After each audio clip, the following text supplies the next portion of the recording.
Halo,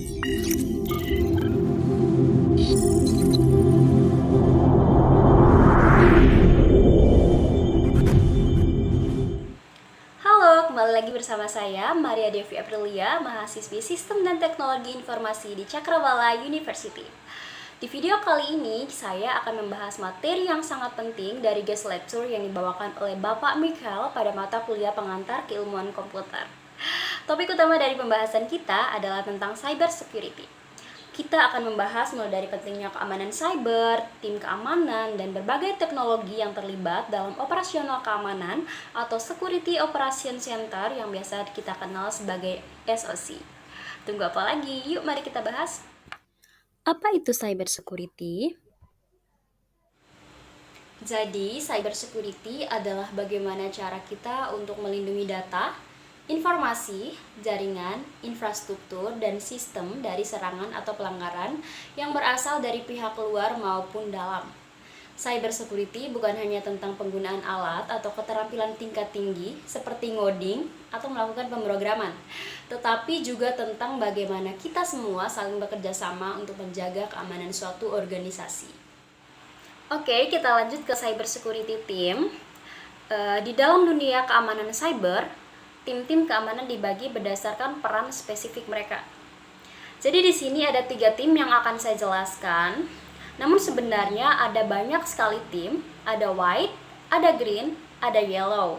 Tetapi yang paling populer itu ada dari red team, yaitu tim ini menstimulasikan serangan nyata. Mereka bertindak sebagai penyerang untuk mengidentifikasi kelemahan dalam sistem. Kemudian ada juga blue team yang berfokus pada pertahanan.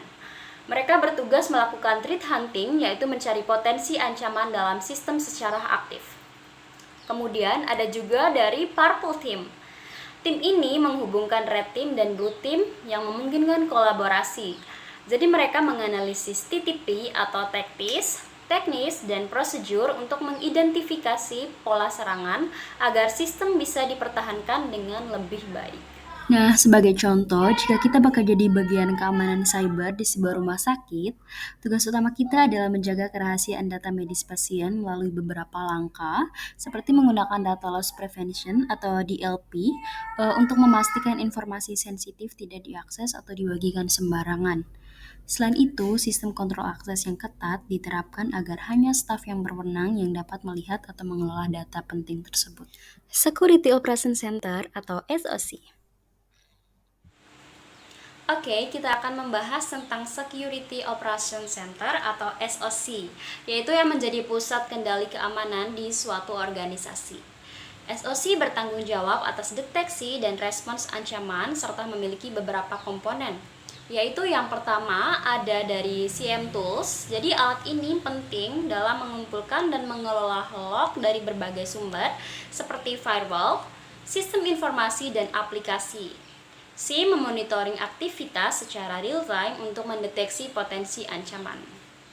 Kemudian ada juga ticketing system dan knowledge base. Jadi sistem ticketing ini mencatat insiden yang ditemukan, sementara knowledge base menyimpan informasi yang bisa menjadi referensi saat menghadapi ancaman yang serupa.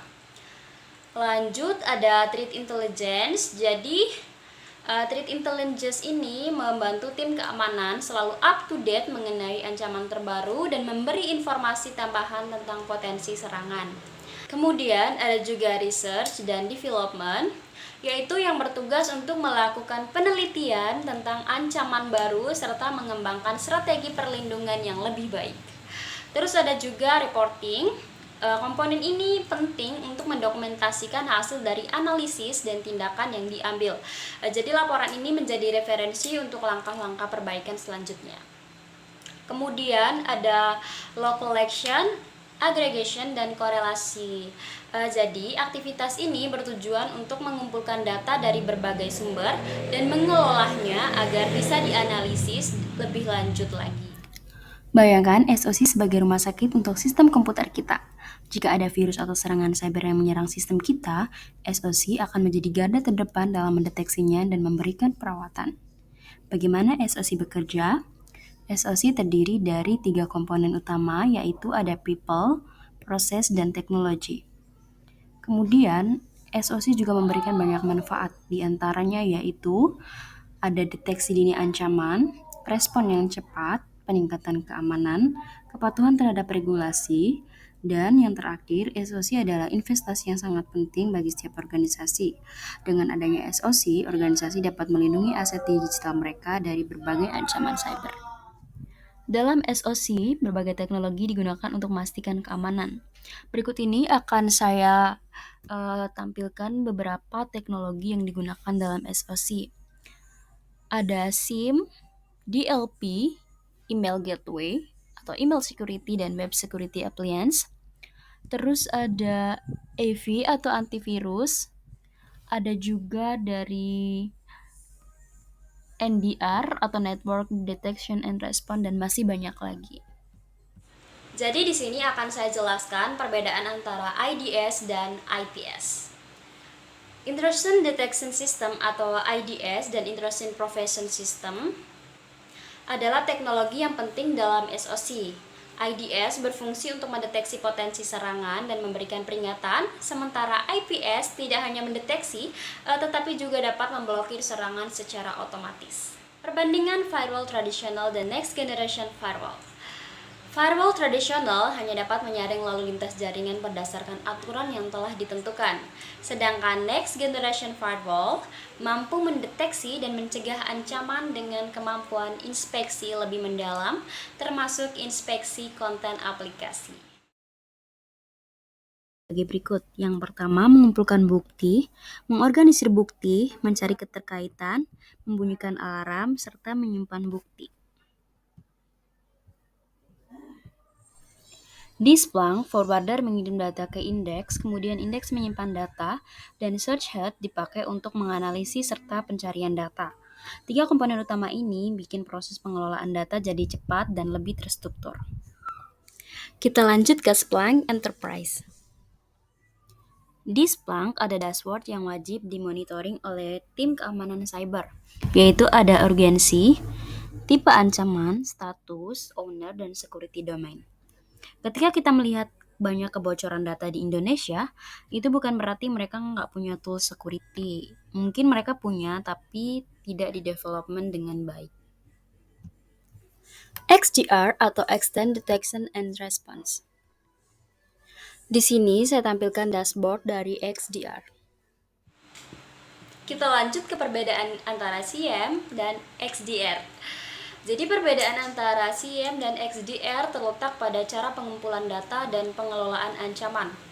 SIEM berfokus pada pengelolaan log, sedangkan XDR memiliki pendekatan yang lebih luas, yaitu menggabungkan data dari banyaknya sumber agar bisa memberikan respon yang lebih detektif.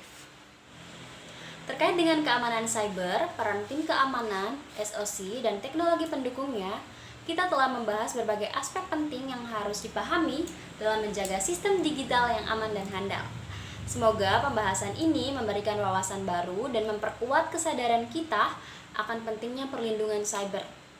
Terima kasih telah menyaksikan hingga akhir dan jangan lupa untuk memberikan komentar atau saran di bawah.